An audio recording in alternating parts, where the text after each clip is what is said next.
ఒకప్పుడు పోటీ అంటే సుమారు 1980, 90, 70, 80, 90 ప్రాంతాల్లో రష్యాకిను అదేవిధంగా చైనాకి ఇది అమెరికాకి పోటీ ఉంటుంది అగ్రరాజ్యాల్లో. నువ్వా నేనా, నేనా నువ్వా అని కోల్డ్ వార్ అనేవారు దాన్ని.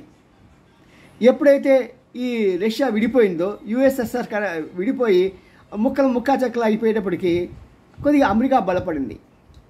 పాపం పుతిన్ వచ్చిన తర్వాత తిరిగి తను యుఎస్ఎస్ఆర్ ఎంత బలంగా ఉందో అలాగ బలంగా మన రష్యాని తయారు చేయాలనే ఉద్దేశంతో చాలా కష్టపడుతున్నాడు. కానీ అది అవ్వట్లేదు. దాన్ని గమనించి అమెరికా వాళ్ళు ప్లస్ నాటో దేశాలు ఇతనికి ఏదో రకంగా చెక్ పెడుతూనే ఉన్నాయి. మరి ఇప్పుడు ఏం చేయాలి అని ఆలోచించి అతను చైనాతో మిత్రత్వం పెంపొందించుకున్నాడు. ఇప్పుడు ఏంటంటే చైనాను రష్యా ఇద్దరు కలిసి అమెరికాకి ఛాలెంజ్ చేస్తున్నారు.